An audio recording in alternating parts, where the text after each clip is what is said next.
que veremos hoje? Quando a gente foi falar sobre fisiologia hormonal, né, fomos falar sobre testosterona, essas coisas, eu ainda cheguei a comentar com os meus professores e falaram, Adam, não existe informação sobre isso. Um médico, ele tem noção da ação desse medicamento, da via metabólica de absorção, das ações dele, ou o que ele tiver, ele vai ter que estudar por fora, ele não teve isso na universidade? Meus amigos, o corte de hoje está polêmico. Será que de fato os médicos não têm tanta noção assim a respeito de hormônios, mesmo estando especializados na área? Vou ser sincero que esse vídeo de fato me deixou um pouco preocupado em relação a algumas coisas. Principalmente para mim, que embora seja um segredo, na internet não precisa ser. Eu já faço reposição e vou ser muito sincero, isso mudou minha vida. Mas lembre-se, consulte o seu médico. Não me deu a instrução sobre isso. Eticamente falando, nós temos que deixar bem claro que o uso de hormônios é para fins terapêuticos. O médico ele vai prescrever se você tiver alguma doença. Perfeito. Porém, toda vez que eu tenho a oportunidade de conversar com algum médico, salvo alguns médicos amigos meus que estudam bastante, como o Dr. Paulo Musi, outros médicos, eu vejo uma profunda carência de conhecimento sobre o assunto. Mesmo sendo endocrinologistas. Eu estou falando besteira? Não, senhor. De maneira alguma. Vocês dão aula para médicos. Você tem um curso de pós-graduação para médicos. Sim. Vocês dão aula para médico. Eu já vi você dando aula para médico. Vocês também percebem hoje pouco conhecimento por parte dos médicos em relação ao uso de hormônios e alta performance? Sim, com certeza. Sim, mas eu já dou uma justificativa boa.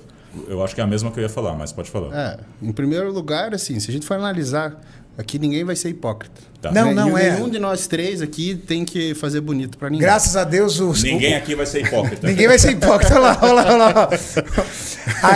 Graças a Deus o CRF não enche o saco de ninguém. Não, vocês vão dar aula de bioquímica aqui. É o conselho acabou. das drogas, né? O CRF é o conselho das drogas. Se eu não puder falar de fármaco, eu entrego minha carteirinha. Exato.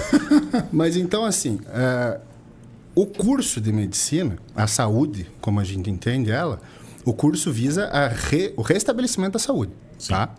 Então, ele é focado em doenças. Doenças. Tal doença acontece tal distúrbio metabólico. Perfeito. Como corrigir? Esse é o curso. Então, se você vai no endócrino pensando que ele fez um curso como ficar monstrão sem morrer, ele não fez. Aliás, eu queria muito dar um curso chamado assim, Como tomar ficar bomba monstrão sem morrer. Exato.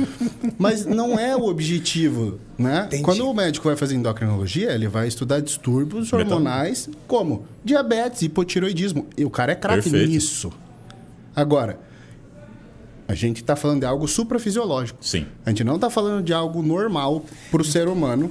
E, além disso, a gente está associando medicina veterinária com humana numa área extremamente cinza. Sim. Porque não tem como. Não existe nenhum curso no mundo que vai ensinar você a ser um coach. Tá. Não tem. Aí eu venho. Existem moléculas que não são utilizadas dentro do tratamento terapêutico, pelo menos aqui no Brasil. Trembolona, boldenona, entre outros. Um médico, ele tem noção da ação desse medicamento, da via metabólica de absorção, das ações dele, ou o que ele tiver, ele vai ter que estudar por fora. Ele não teve isso na universidade. Ele não teve isso na universidade, nem terá por questões éticas. Então, eu até lembro que o Gabriel provavelmente também passou por isso. Quando eu estava tendo aula, né, de fisiologia hormonal, né, na graduação, mesmo os professores que davam aula para a gente davam aula para medicina, né, porque o curso é irmão praticamente. E quando a gente foi falar sobre fisiologia hormonal, né, fomos falar sobre testosterona, essas coisas, eu ainda cheguei a comentar com os meus professores e falaram, Adam, não existe informação sobre isso. Obrigado. Não existe informação sobre isso. Nós não temos nem como cobrir esse tipo de assunto dentro do nosso programa. Então, vai de você, meu professor falou isso, vai de você buscar artigos, né, para tentar fazer algum tipo de correlação. Porém, aí vem uma questão que o Gabriel também já deve ter se questionado.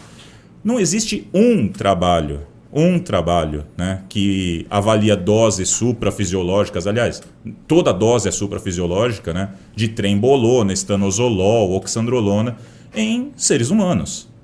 Não existe. Você tem clinical trials para poder avaliar, por exemplo, o uso de oxandrolona em indivíduos queimados. Então entra que nem o Gabriel falou. A medicina estuda formas de restabelecer a saúde. Estudo de estanozolol para poder reverter, por exemplo, uma patologia lá X.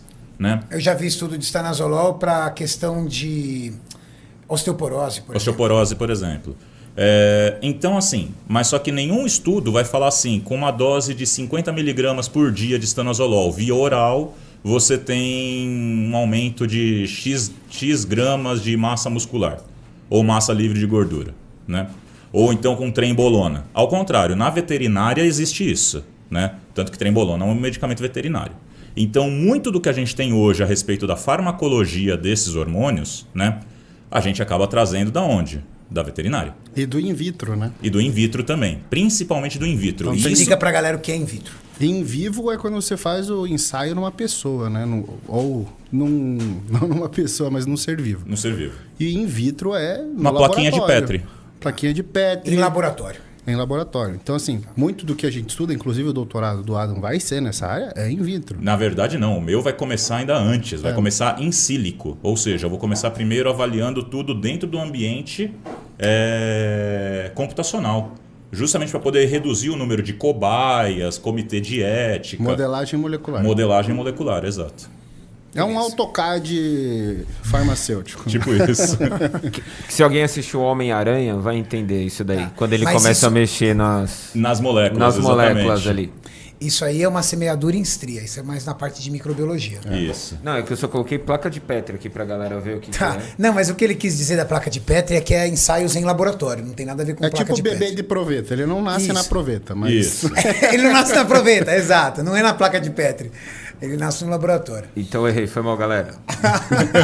eu tô aprendendo. Não, você não errou, né? Ele que falou que era na placa de Petri. Sabe uma coisa que eu acho interessante? Quando você estuda porque você tem aquela pergunta, aquela dúvida, você sai fora da curva. Sim. Sim. Então, assim, você se dedicou a estudar realmente depois que você experimentou o fisiculturismo e falou, pô, eu quero dominar isso. Exatamente. Eu quero ser campeão. E eu quero que meus atletas sejam campeões. Exatamente. E aí é a hora que você estuda. Eu lembro que o que me motivou a estudar hormônio foi uma pergunta muito simples. Quero ser pai. Posso hormonizar quanto eu quiser? E isso fez eu ler todos os artigos que tinha do assunto. Eu ficava lendo tudo, porque eu queria entender aquilo, porque eu queria tomar uma decisão informada. Que é o que a maioria das pessoas não faz. Exato. Então, assim, a minha dúvida era simples, era essa. Quando eu vi, eu ia discutir com algumas pessoas que são profissionais, eu falei, pô, mas o cara deixa muito a desejar. cara é raso. Pô, o cara não consegue responder um negócio tão simples. E aí você vê assim, pô, essa é a diferença do quando você estuda pra você, porque você quer saber, do que quando você estuda para ganhar dinheiro, Pra tirar nota. pra Tá, tirar então nota. essa E aí, o que acharam desse corte? Já lembre do seu like e seu inscrito para mais vídeos como esse.